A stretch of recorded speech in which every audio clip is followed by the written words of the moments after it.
Hello students, कैसे हैं आप। आज हम एक महत्वपूर्ण टॉपिक जैव आरक्षित क्षेत्र बायोस्फीयर रिजर्व पे बात करते हैं। देखिए, भू आपका जैव आरक्षित क्षेत्र जो महत्वपूर्ण टॉपिक है, जो हमारा यूपीएससी, स्टेट पीसीएस, विभिन्न प्रतियोगी परीक्षा जैसे UGC net, school lecturer, PGT, उन सभी में बहुत महत्वपूर्ण है। सबसे पहली बात आती है जैव मंडल। देखो, बायोस्फीयर क्या है। बायोस्फीयर इस शब्द को सबसे पहले एक आपके ऑस्ट्रियन भूवैज्ञानिक थे। उस भूवैज्ञानिक ने आपके एडवर्ड स्वेस, उन्होंने इस शब्द को सबसे पहले दिया। और इस शब्द को जो विस्तृत व्याख्या करने का श्रेय है जो हमारा रूसी खनिज वैज्ञानिक और आपके रासायनिक विज्ञ थे व्लादिमीर बर्नास्की थे, उन्होंने इसको व्याख्या किया। पहली चीज आती है जैवमंडल क्या है। वह क्षेत्र जहां जीव जंतु अर्थात जैविक और अजैविक घटकों की अंतरक्रिया पाई जाती है, जहां जीवन संभव होता है। जैसे जहां स्थलमंडल, जलमंडल और वायुमंडल परस्पर मिलते हैं और जहां जीवन व्याप्त होता है, वही क्या कहलाता है, हमारा जैव मंडल है, वो कहलाता है।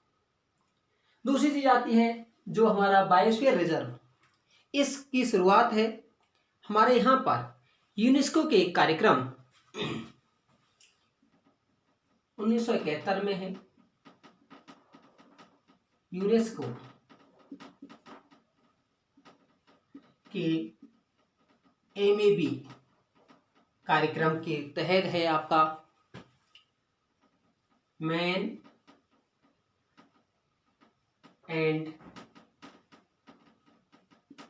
बायोस्फीयर प्रोग्राम के तहत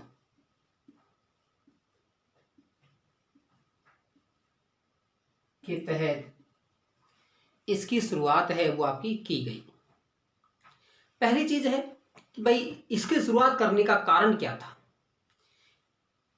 जो जैव आरक्षित क्षेत्र है उनमें आनुवांशिक विविधता को बनाए रखने के लिए तथा ऐसे क्षेत्र जो बहुउद्देशीय संरक्षित क्षेत्र हैं, जहां पौधे, जीव जंतु, सूक्ष्म जीवों को तथा प्राकृतिक पर्यावरण में उन्हें संरक्षित किया जाता है, वो क्या कहलाता है, जैव आरक्षित क्षेत्र। अर्थात ऐसा क्षेत्र जो उनके बहुउद्देशीय उद्देश्य होते हैं, बहुत सारे उद्देश्य होते हैं, जिसमें पेड़ पौधे, जीव जंतु और सूक्ष्म जीवों को है संरक्षित किया जाता है, वो क्या कहलाता है, जैव आरक्षित क्षेत्र कहलाता है। इसके उद्देश्य क्या है।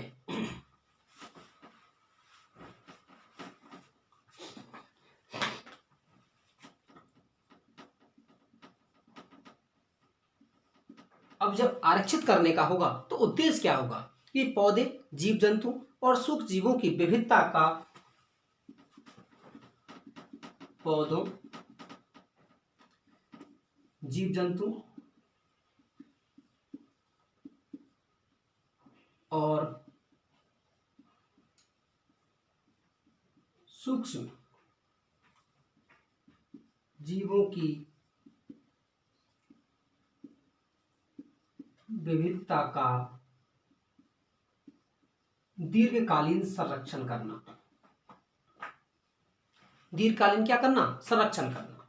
फिर है जैव संसाधनों का उचित प्रबंधन करना। दूसरा है जैव संसाधनों का उचित प्रबंधन करना।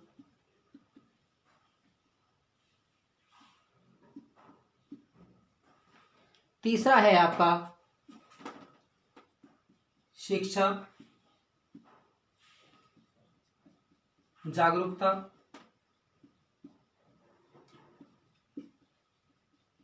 प्रशिक्षण प्रदान करना। उसके बाद में है यदि जैव विविधता के संदर्भ में है कोई ऐसी जरूरत है हमें कहीं अन्य देश के साथ है तो उसको प्राप्त करना। जैव विविधता के लिए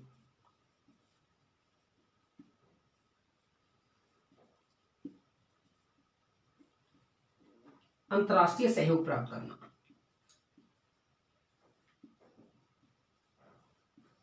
अंतर्राष्ट्रीय सहयोग प्राप्त करना। अब उसके बाद जो जैव विविधता का क्षेत्र है अर्थात हमारा जैव आरक्षित क्षेत्र है, उसके कितने भाग किए गए हैं उस पर बात कर लेते हैं।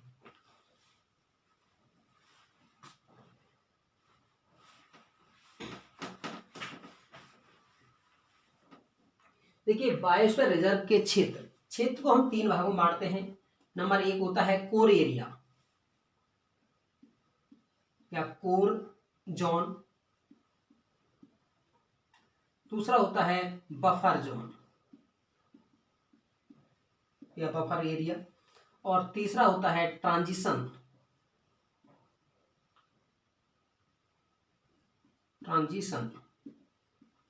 जोन। संक्रमण क्षेत्र,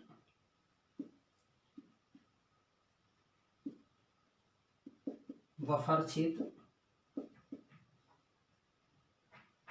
और आपका इसे कहते हैं अंतरतम या आपका कोर क्षेत्र या केंद्रीय क्षेत्र।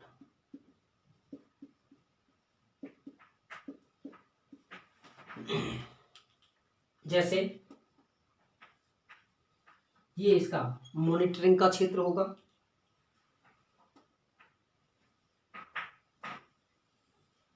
ये इसका कोर क्षेत्र होगा, कोर एरिया।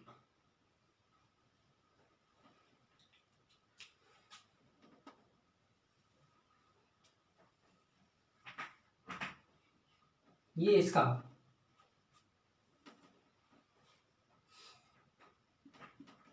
बफर एरिया होगा,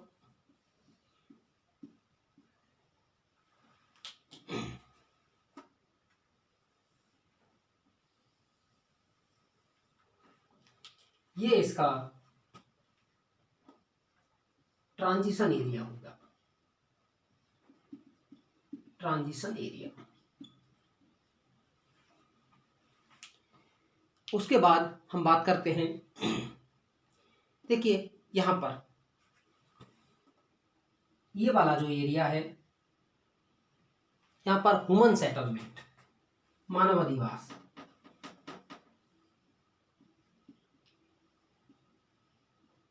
मानव अधिवास होगा। किन से एरिया में होगा?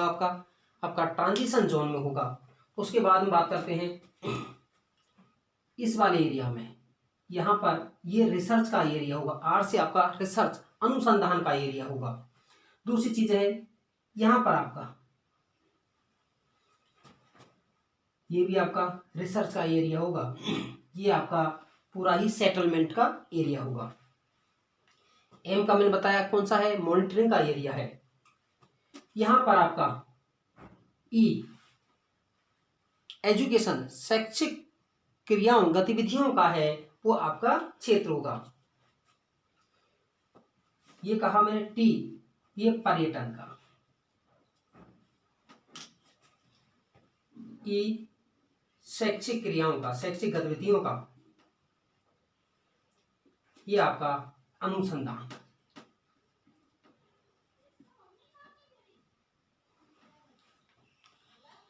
अनुसंधान का केंद्र होगा। केंद्रीय भाग, कोर भाग, जहां पर विनाश रहित कार्य किए जाते हैं, अर्थात अनुसंधान और विकास संबंधी कार्य किए जाते हैं। दूसरा आता है आपका जो बफर एरिया है, जो बफर जोन है, इसमें अनुसंधान से संबंधित अन्य गतिविधि हैं, पर्यावरण से संरक्षण से संबंधित गतिविधियां की जाती हैं। पहले जो केंद्रीय वाला भाग है, जैव विविधता का सबसे अधिक संरक्षित भाग होता है। हम दूसरे की बात कर रहे थे, बफर क्षेत्र, जो कि इसमें सहायक गतिविधियां की जाती है, जैसे शैक्षणिक गतिविधियां हैं आपकी, अनुसंधान और विकास का कार्य है। और नेक्स्ट है ट्रांजिशन एरिया, जिसमें अन्य गतिविधियां अर्थात मानव का अधिवास है, वो आपका पाया जाता है। अब उसके बाद बात करते हैं कि भारत में जैव आरक्षित क्षेत्र। भारत में कुल जो आपके 18 जैव आरक्षित क्षेत्र हैं, जिनमें से कुछ को हमें विश्व विरासत सूची में शामिल किया गया है, उन पर हम बात करते हैं।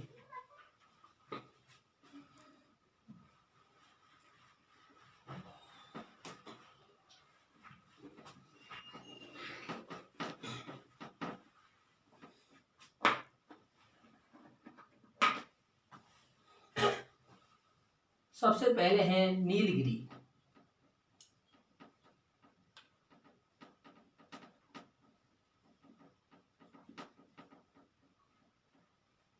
नीलगिरी जैव आरक्षित क्षेत्र।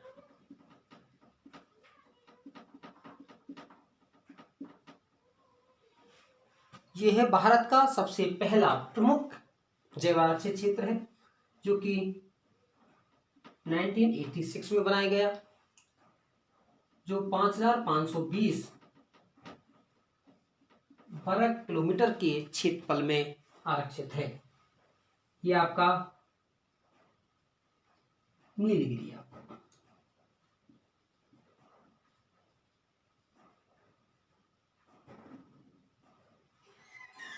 नीलगिरी जैव आरक्षित क्षेत्र है, इनका सबसे पहला है आपका। दूसरी चीज है कि पश्चिम घाट के पास वाला है, जो केरल, कर्नाटक और तमिलनाडु राज्य में आपका पाया जाता है। ये शुष्क, अर्धशुष्क, सदाबहार वनस्पति के क्षेत्र में है, वो आपका पाया जाता है।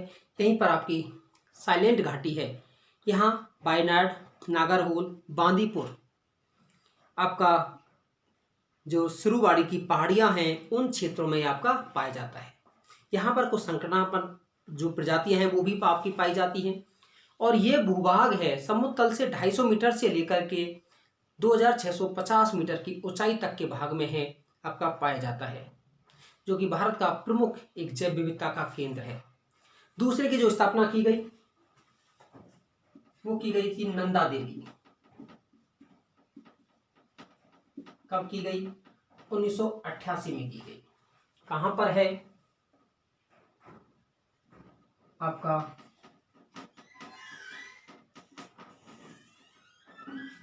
उत्तराखंड राज्य में है।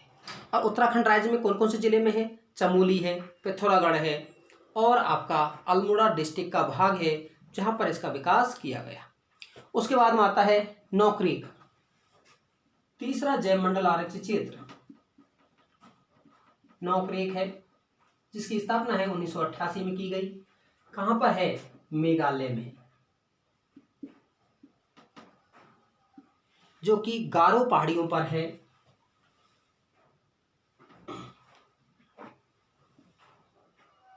ये आपका नौक्रेक।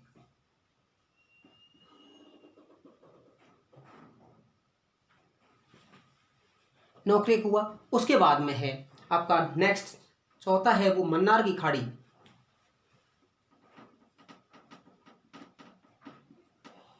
मन्नार की खाड़ी तमिलनाडु राज्य में है। 1989 में इसकी स्थापना की गई। यहां आपका मन्नार की खाड़ी,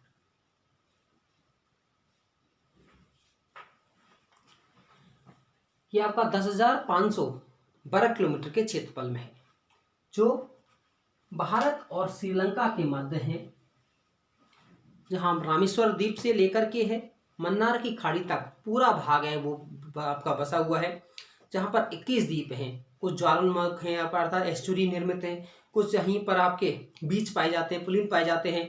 कहीं आपका इस भाग में है बहुत सारी प्रजाति हैं, वो कैसी हैं? एंडेंजर्ड कैटेगरी में आपकी आती है। उसके बाद में हम बात करते हैं नेक्स्ट है सुंदरबन।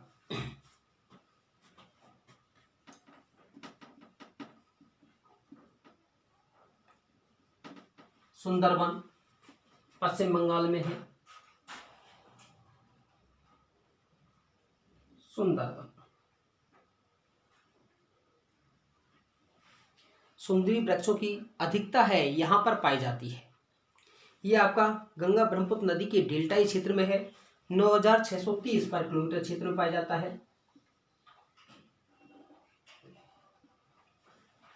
दूसरी चीज है यहाँ पर रॉयल टाइगर, आपके रॉयल बंगाल टाइगर हैं वो आपके पाए जाते हैं, तथा आपके कुछ वन हैं वो आपके वृक्षाच्छादित हैं।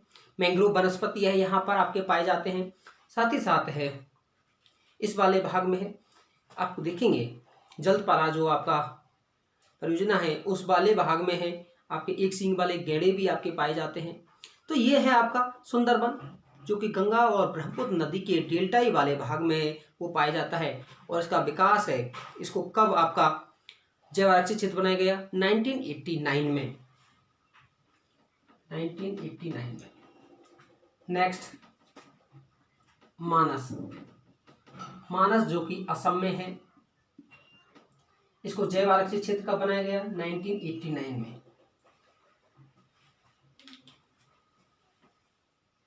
ये आपका मानस कहां पर है आपका? मैंने बताया असम राज्य में है। दूसरी चीज आती है, यहाँ कोकराझार है, आपका बोगई गांव है, जहाँ पेट्रोलियम का भंडार है, पाया गया है, जो पहले पाया गया था। बरपेटा है, नलवांडी है, कामरूप है, दारोंग जिले हैं, जहाँ पर ये आपका जैव आरक्षित क्षेत्र है। नेक्स्ट है 1989 में ही ग्रेट निकोबार है, वो आपका बनाया गया। ग्रेट निकोबार कब बनाया गया? 1989 में।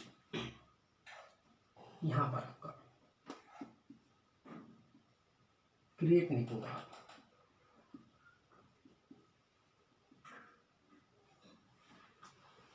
जो कि बंगाल की खाड़ी में है, वो आपका अवस्थित है। उसके बाद में एक चीज और है, भारत का दक्षिणतम, अगर भारत की पूरी बात करते हैं तो भारत का दक्षिणतम ये क्या है? जैव आरक्षित क्षेत्र है। दक्षिणतम जैव आरक्षित क्षेत्र ये हुआ आपका। उसके बाद हम बात करते हैं 1994 में है सिमलीपाल, उड़ीसा में है, वो बनाया गया।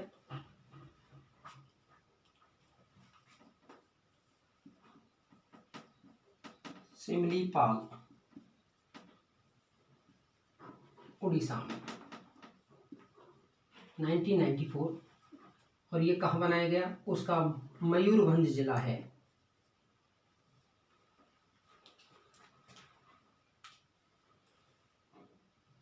ये आपका सिमलीपाल। सिमलीपाल कहाँ पर है? उड़ीसा में। किस जिले में है? मयूरभंज जिले में है। उसके बाद हम बात करते हैं डिब्रू साइखोवा, जो कि असम राज्य में है। 10 भाग का डिब्रू साइखोवा।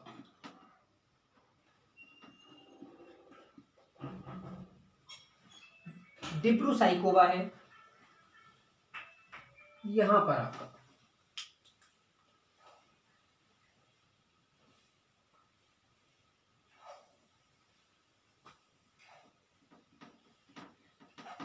डिब्रू साइखोवा ये भारत का सबसे छोटा 765 वर्ग किलोमीटर की, भारत का सबसे छोटा जैव आरक्षित क्षेत्र है, जिसे 1997 में भारत में जैव आरक्षित क्षेत्र आपका बनाया गया। उसके बाद हम बात करते हैं दिहांग दिबांग, 12वां हम बात करते हैं।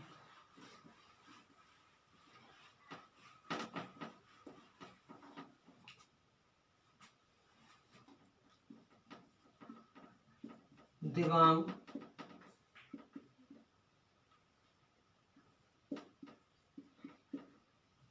दिहांग, देखिए ये है भारत का पूर्वोत्तर, या हम कहें भारत का सबसे पूर्वी जैव आरक्षित क्षेत्र है, और जो किस में है? अरुणाचल प्रदेश में है। अरुणाचल प्रदेश की सियांग और देवांग जो घाटी है वहां पर है। इसकी स्थापना है वो आपकी की गई। कब की गई? 1999 में की गई। और कहां पर है ये आपका?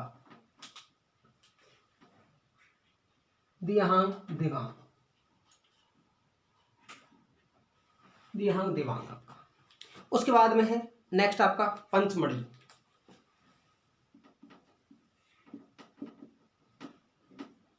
पंचमढ़ी कहाँ है? मध्य प्रदेश में।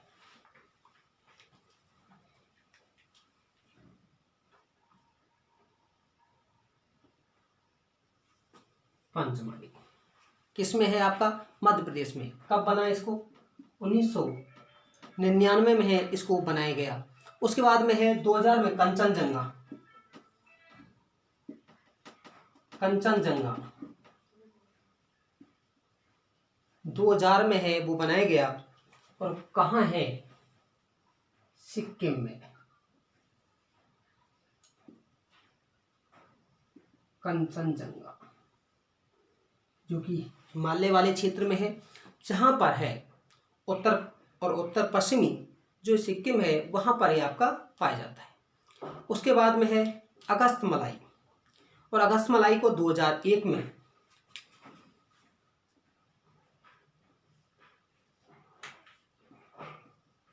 अगस्त्यमलाई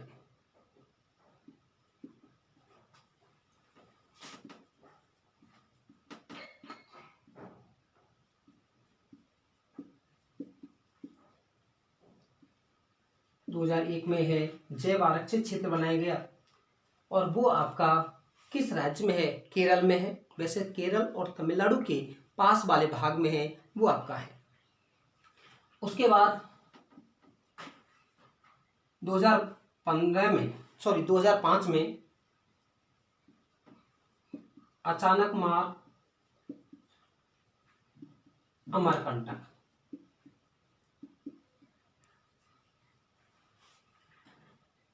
जो मध्य प्रदेश और छत्तीसगढ़ की सीमा पर इसकी स्थापना है वो आपकी की गई। उसके बाद आता है कक्षकार।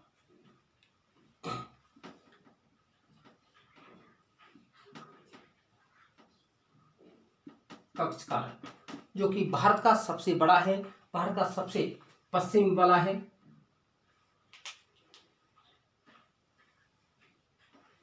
जो आपका कक्ष का रन है 12,454 वर्ग किलोमीटर में है। भारत का है वो कैसा है? सबसे। उसके बाद में है शेषाचलम।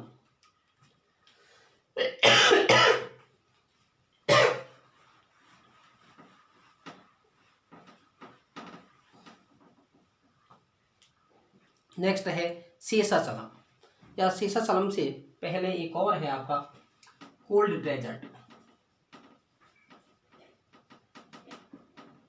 और ये कहाँ है?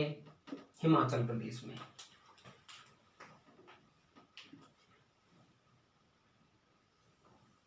कोल्ड डेजर्ट है। कोल्ड डेजर्ट के बाद अगला है शेषाचलम, और जो किस में है? आंध्र प्रदेश में है।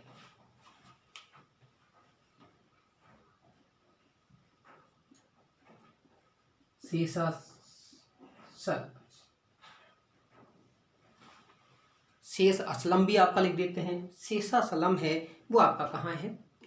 उसके बाद है पन्ना, जो कि आपका मध्य प्रदेश में है।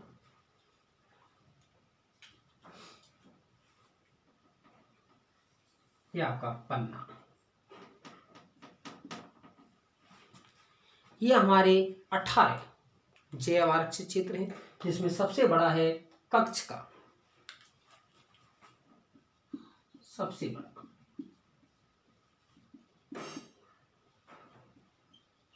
कच्छ का रण,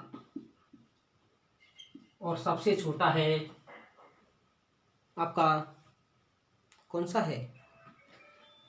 डिब्रूगढ़ या डिब्रूगढ़ साइकोवा है, वो सबसे छोटा है। उसके बाद हम बात करते हैं हमारे 11 जैव आरक्षित क्षेत्र हैं, उन्हें विश्व विरासत सूची में शामिल किया गया है। कौन कौन से हैं? जैसे नीलगिरी है,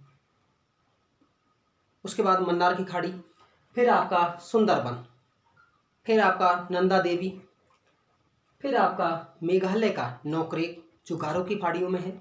उसके बाद में आपका जो पंचमढ़ी, पंचमढ़ी के बाद में है उड़ीसा में सिमलीपाल, सिमलीपाल के बाद है अमरकंटक, अचानकमार। उसके बाद हम बात करते हैं ग्रेट निकोबार, इसको मिला। उसके बाद 2018 आपका 16 में अगस्त मलाई को, और सबसे अंत में मिला कंचनजंगा। कब मिला आपको? 2018 में, 2018 में। तो ये थे हमारे जैव मंडल आरक्षित क्षेत्र। कैसे लगे आपको? आप ज़्यादा से ज़्यादा लाइक शेयर सब्सक्राइब कीजिएगा।